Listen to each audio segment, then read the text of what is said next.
Good morning. Give everyone a minute to shuffle here. All of your watches are probably telling you to stand up anyways. Let's go ahead and do it.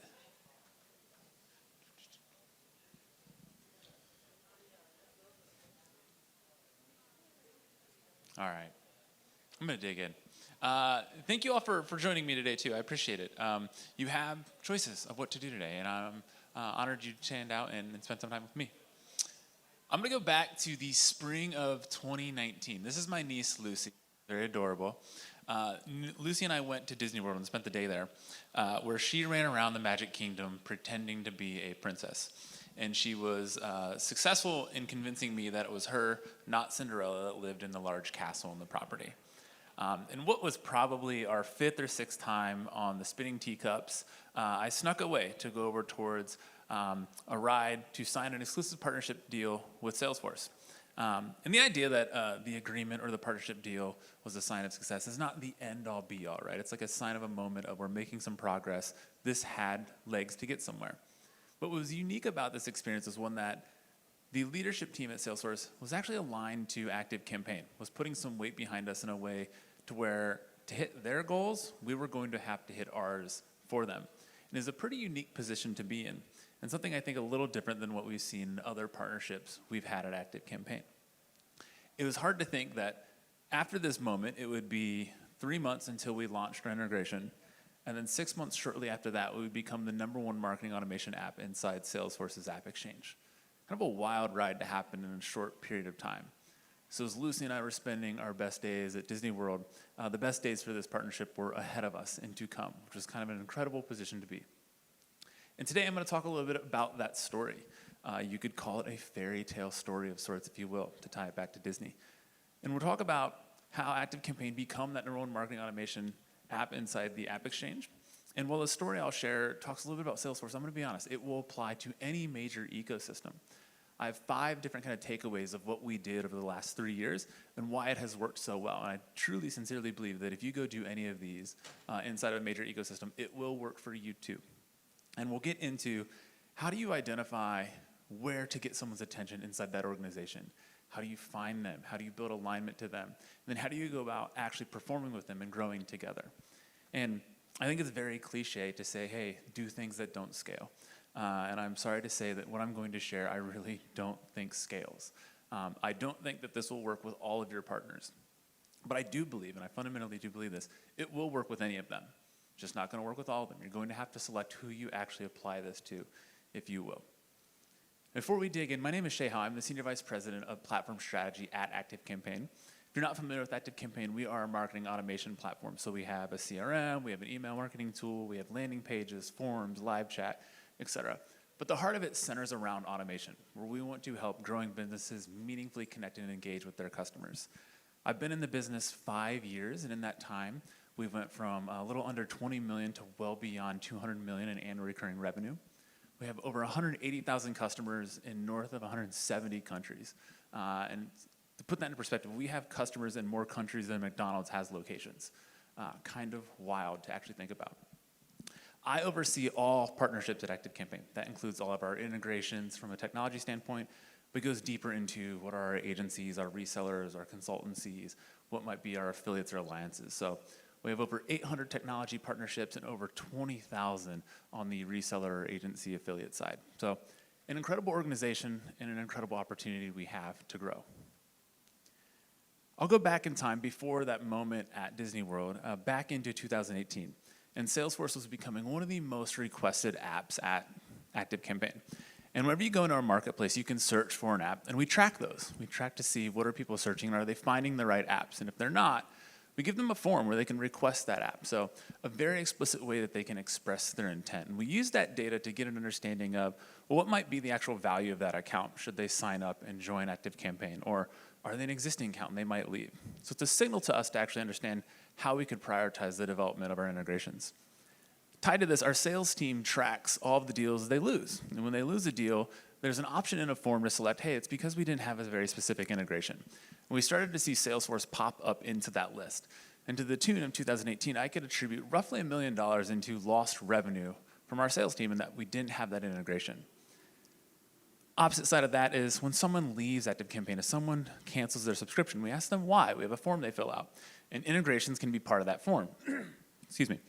Salesforce was starting to pop up there, and we were able to find another $500,000 in revenue that we were potentially losing from not having an integration. So it's pretty simple to see, hey, there's $1.5 million out there for us that we could just simply save by building an integration. That would pay for the integration itself. This kind of made sense to do. But as we do any integration, we went out and we started talking to those customers. What was your use case? What were they trying to do? Why were they looking for that integration? And we stumbled upon something that was pretty insightful. And that was a lot of our customers start with the CRM. They're trying to get all their contacts organized to understand who are their leads or their prospects. And then they want to talk to those folks. And that's where they start to look for an email marketing or marketing automation solution, if you will. And that's kind of an aha moment for us, that CRMs could be a beachhead, that if we set up shop, we could attract a lot of customers from. So when we thought about the Salesforce partnership, we didn't want a partnership that was one of, help yourself. Here are our API docs. Here's a PDF on how to go do co-marketing. We actually wanted a tight relationship. We wanted to go much deeper because we believe we could actually grow our business with them. So we set out to learn more and more about Salesforce. And they have 75,000 employees. I venture to guess every single person in this room either A, knows someone who works there, or B, knows someone who works there. So we took our connections that we had and just started meeting people across the org. We also went to our existing partners and asked them, hey, do you have a partnership with Salesforce? And is there someone over there that you could introduce us to? And the entire intent was, how do we get into their organization to learn what's important to them and start to figure out how we might be able to help them? And throughout all of this, we got introduced to a team called Salesforce Essentials. And this is a team at Salesforce focused on small businesses. And historically, Salesforce does incredibly well in that mid-market to enterprise section. But they knew to grow that they're going to have to spend more time on the SMB side of their business. And this is interesting to us because at ActiveCampaign, we have a large number of SMBs. We don't get to 180,000 customers without a few of those. We thought there's probably some interesting ways that we could help them. And as we started to learn more about Essentials, it was around the idea of how can they make Salesforce simpler and easier to use, that it would drive more of a self-service motion. And this is exactly what we use ActiveCampaign to do from a marketing automation standpoint. We would get over 50,000 trials a month, 50% of those would self-convert. We thought, hey, we could open that door to Salesforce to help them drive some of that self-service end. And we could go a little deeper with Essentials. We also came to find out, as they were trying to make the platform simpler, they weren't going to have access to Marketing Cloud, one of the key features behind Salesforce. And our eyes lit up. We said, well, hold on a second. We could not only drive you new business, but we can solve the product gap to be able to actually run email marketing and automations for Essentials. And this is kind of that match made in heaven, if you will, where the stars perfectly aligned, and we found where, frankly, ActiveCampaign could help Salesforce in a way that uniquely only ActiveCampaign could probably actually solve that solution for them. And that's what led to that agreement I signed out at Disney World. And it took us a year of searching, going through the conversations at Salesforce to find the right team, one where we knew that we could impact them and they would give us our unfair shared advantage by spending time with ActiveCampaign. We weren't going to take the self-service route of building an integration. And this is kind of a key insight in that every enterprise, every major ecosystem, frankly, needs something. I think it can be too easy to think, well, they have everything and we're just kind of a small fish in a big sea. We got to play by their rules. You can find where you can help them and dig into that. And I think it will get you an unfair share advantage of what you can do with that partner. So don't forget that everyone needs something, and fundamentally find what you can only uniquely do for them. As we are getting started in the integration, we're having conversations around what would be our go-to-market plan. And I wanted to take that idea of what could ActiveCampaign uniquely provide Salesforce that they couldn't help themselves in a way that Salesforce is large. They have a good number of constraints, and we were a much smaller organization, much more nimbler. We could do things that maybe they'd wanted to do in the past but couldn't do for a legal or some other constraint. So I started throwing out a lot of different random ideas. And one of those ideas was that I would dress up in an ActiveCampaign mascot and take Mark Benioff's dog, Koa, who was rumored to be the Salesforce Essentials mascot, for a walk. They didn't go over so well. They said no. I think there's no surprise to that per se. But the point was, we were going to give them a number of different ideas of things that if they used ActiveCampaign, we could execute for them. We could drive some different things that potentially they might not have been able to do in the past, but if a partner did it, that they'd be able to attach themselves to and go a little further into some unique co-marketing ideas. And there's one meeting in specific I'll never forget. There's two meetings at Salesforce I'll never forget. This is the first one, where I wanted to basically offer them so many different co-marketing ideas. I wanted to count how many times they would tell me no. And the thought was almost like that game you'd play as a child, where like, how many times can I use a word before someone catches on and calls me out on it? I wanted to see how many times they would tell me no before they actually started to say, like, shit, this is ridiculous. And I had this deck, and in the deck, I'll be completely honest, I skipped everything you might expect. Anything that was a blog post or a social media mention, a press release, a webinar, all of the like simple co-marketing things in Salesforce language that they would call low calorie, I skipped. I went for very unique items that I think only ActiveCampaign would provide to them. Things like, let's reshare our retargeting audiences with them. Let's add Salesforce to our platform's login page. Let's add Salesforce to every employee's email signature. Let's create automation recipes dedicated to Salesforce. Let's sell our G2 intent data for all the different categories we rank in. I gave them a ton of different ideas. And for every single idea, I went as far as say, hey, here's the design of what that could look like, and we've got this started, and here's what I believe the reach is. Here's what I actually think the impact could be. And they just kept saying no. But an interesting thing happened. Every time they said no, they would tell me why. They'd say, Shay, we love that idea, but legally, I don't think we're gonna be able to pull that off. Or, Shay, we love that idea, but it doesn't completely align to our goal of doing this. And throughout that presentation, I learned more about their organization than I had in probably a year prior, or really truly uniquely understanding this is what we need to focus on. And throughout all of it, the no's turned into sorries as well. That they wanted to do these things, but they knew that they probably couldn't in certain ways. And it got to a point to where I think they generally felt bad. That they're like, all right, I see you're trying here, let's figure out what we can do. And I had equipped them with some of the designs, the reach, that they started to go into their organization and fight for us. And eventually, we started to make some headway into areas we thought, honestly, we probably never could before. And I believe ActiveCampaign has done far more co-marketing with Salesforce than the average partner because we continually provide a ton of new ideas. Not sure why there's an A at the end of that, but that's fun. When we present those ideas, I'll be honest, I know 95% of them will never happen. That's totally fine, because the 5% that do happen become gold for us. So don't ever artificially limit yourself to saying, let's not even recommend that because we don't think the partner's gonna do it. Let them tell you no, because the no is gonna help you understand more about that organization and what their goals are, and frankly, what you could do and where their values do reside. And I think every yes you get in those major ecosystems comes after a waterfall of no's. And there's a former FBI negotiated interrogator, Chris Voss. He wrote a book called Never Split the Difference. And Chris talks a lot about no in that book. And he said, no allows you and the other party to clarify what you really want by eliminating what you don't. He goes further to say, no actually makes people feel safe, comfortable. It gives them a secure idea, puts them in control. So don't be afraid to trigger no. And for us, we use no to get to a plethora of yeses and really dig into all of the co-marketing we could do. And we did so much co-marketing with them that Crossbeam actually wrote a blog post about this. If you go to Crossbeam's blog and you search ActiveCampaign in Salesforce, you will find over 20 different assets we did in our initial launch. And shout out to Olivia Ramirez for putting that blog post together. It's fundamentally incredible. I think we would all recognize and say, hey, the relationship side of partnerships is incredibly important. And we took that pretty serious. So every quarter, I would fly out to San Francisco and physically walk into the doors of Salesforce. And I never waited for an invitation. I didn't sit around and think, hey, one day they'll invite me out there. I would ask them. I'd say, hey, do you want to have a QBR? I'm happy to come out for it. I would, quote, be in town for another meeting. I wouldn't be. They were the reason I'd go. But I would go and just ask them, hey, I'm going to be in town. Do you want to catch up? I would organize meetups with our customers in San Francisco and invite them out to those, very intentionally trying to make a little bit of noise in the background.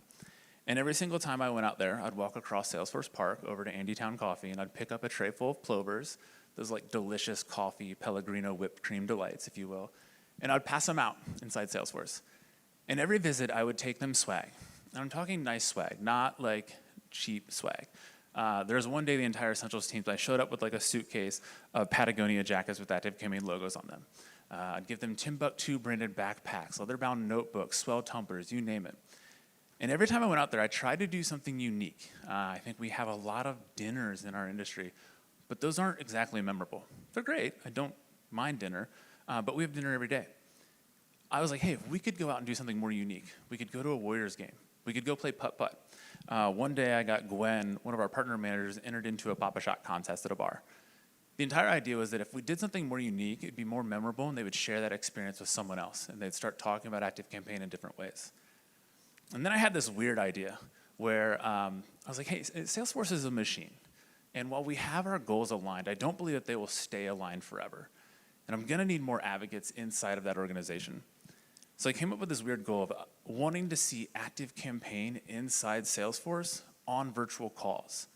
And I knew Salesforce practiced hot desking, right? So if I could find ActiveCampaign through a virtual call, that meant that someone at Salesforce was carrying ActiveCampaign around that office every single day and throughout the day. And it didn't happen overnight, but eventually I found one of our stickers on someone's laptop through a call. A little bit later, I would see a notebook. After that, I saw a coffee cup. I was like, this is it. Like, this is actually happening. People are starting to carry ActiveCampaign around Salesforce's office. And something kind of special happened from this. As I met more and more folks from Salesforce, more and more of them began to know who ActiveCampaign was, that they had recently talked to someone about us in an organic manner. And you might think, oh, Shay, that's probably because your partnership was growing. But this was even before we launched. People were starting to talk about us. We were in the walls of Salesforce having conversations that, frankly, we weren't even invited to, if you will. And this is one of those weird things, I think, in partnerships that we might not ever be able to measure per se. And I think the soft side of partnerships, that relationship, are very important. And I think it's important to have fun there. But I also think you could take it a step further and give yourself a measurable goal. And one of which you could build some advocates by focusing on what are the unique or more memorable experiences. In our case, that actually turned out to be a lot cheaper than hosting dinners as well. Now, when we finally launched, prior to that, we had gotten to a point to where we had built a lot of enablement around the integration. So if you were doing that search in our marketplace again, and if you didn't set up the integration, we'd email you a guide and help you out. If you didn't set up the integration after that, a sales rep would call you. We took a product-led approach to actually setting up the integration. And when it came time to launch, the launch was very smooth. But it wasn't something I would say that, like, at the end of the day, we all shouted from the rooftops and said, that was a wild success. I think a month into it, we were like, okay, this is okay. It's working. I think we're seeing some progress. So we went a step further, and we started inviting in all of our customers and sitting down with them and physically installing the integration for them, setting up automations, and walking through how it worked in the office. And we would take all of their feedback and go and iterate on the integration itself. And slowly but surely, momentum picked up. All of the product-led initiatives we've set up were built to scale, and we started to see more and more integrations get set up, and the momentum was taking off. And shortly, we hit 1,000 mutual customers. And this is kind of an incredible milestone, right? I don't know a lot of folks make it to 1,000 mutual customers set up on any given integration, let alone one with Salesforce. So a point of pride for ourselves in this. But to the beginning, our goal was to drive new business from Salesforce, right? Not to just have an integration running. So we thought a little bit deeper of how do we dig into their marketplace and how do we actually get more customers coming to us? And leveraging the relationships we built, we learned exactly how their marketplace works. So if you have an integration with Salesforce and a listing in the App Exchange, I'm going to give you 3 secrets of how to basically become #1 in that category. The first is they operate a lot like an organic search engine. So the keywords you use in the integration title and your description matter a lot. So we went in and reworked how our listing was laid out from a keyword standpoint. Second to that, as you might think, installs matter and usage of an integration matters, but we figured out that the actual traffic, the volume of page views that listing get, actually matters quite a bit too. So rather than sending folks to ActiveCampaign to learn more about that integration, we changed all the links in our marketing and enablement to point directly to the App Exchange. We started driving more volume of traffic there and immediately started to see our listing rise. The third component then was reviews, right? So folks can find your integration. If they use it, do they like it? We started to drive some decent reviews. And again, we automated that too. So if someone set up the integration, we'd give them a couple weeks. If we saw they were using it, we'd ask them to leave a review. If they weren't using it, we'd reach out to them and ask them why they weren't using it and to help them get moving. And this started to play out kind of interesting in a way that in that first 6 months, we became the #1 marketing automation integration in Salesforce's App Exchange. And in the second meeting with Salesforce that sticks out in memory, and I won't forget, was the next time I went out there, we're sitting in a room with some of the executives, and they said, hey, Shay, how's it going? Give us an update. I was like, hey, we're really proud and excited to be the #1 marketing automation app inside the App Exchange. They said, that's great. Behind Pardot and others, to be in the top 3, that's a pretty good place. And I was like, just one little correction there. Like, we're number one. We're ahead of Pardot. And they're like, that's not possible. Like, you just launched. Like, maybe it would be hard to outrank us, but maybe. Like, good luck. I was like, I'm not kidding. Like, please, like, open up your laptops, go to the App Exchange, take a look. Like that look when you see like something total shock and awe where your eyes open real wide and your head kind of steps back? I watched them simultaneously around this conference room do that and just go, huh. And they're like, how? Okay, interesting. And it was a pivotal point in the relationship because it totally changed the influence we had in the organization. One where they're like, hey, we see you growing, you're doing some good work. And then it became, oh, hold on. You might be a larger player in this ecosystem than we're giving you credit for. This is fundamentally different. And what's interesting is I found that this scales across ecosystems too. So when we started to think about building out an integration for Microsoft Dynamics, I found the head of technology partnerships, and I sent them a message on LinkedIn. I said, hey, I'm Shay from ActiveCampaign. We have the #1 marketing automation app at Salesforce. We're interested in seeing if we could do the same thing with Microsoft. And I got on a call with that person a day later. They wanted to talk because it's like, how did you do that? How did that work with Salesforce? So the influence of this carried across ecosystems, which is incredible. I think that's a really important piece to this. The listings for us drive a lot of new business, and that's great. But the influence we get from it brings a whole new level of recognition, not only within that major ecosystem, but within their competitors and others.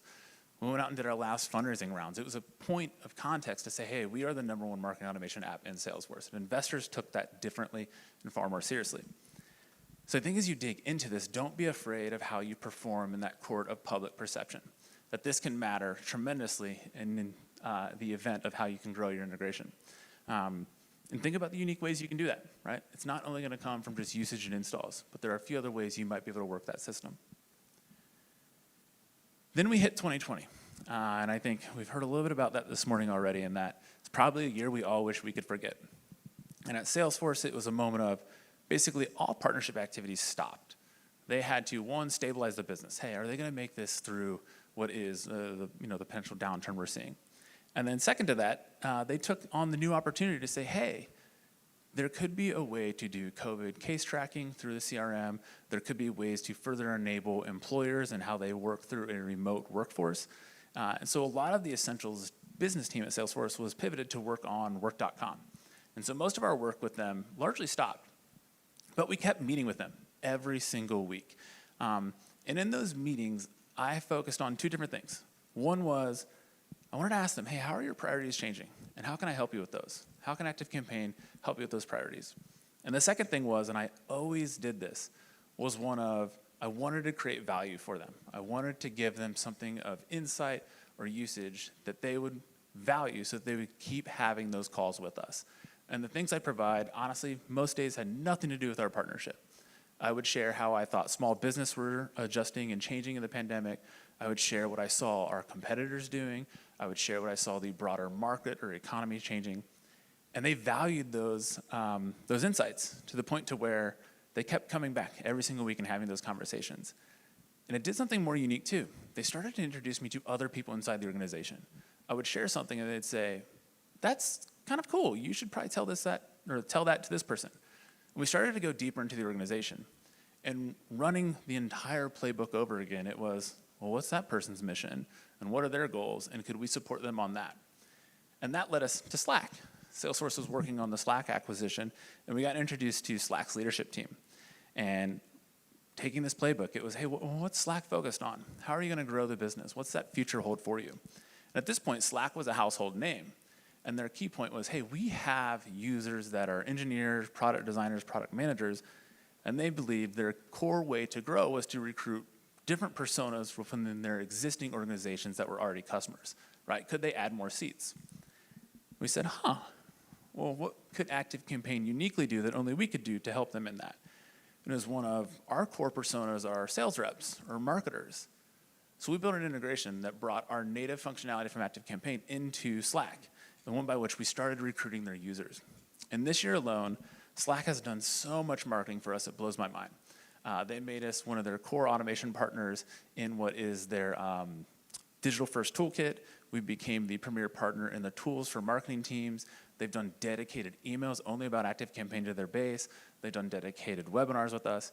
fundamentally, they've done more marketing for us this year that you just cannot buy. It's not possible.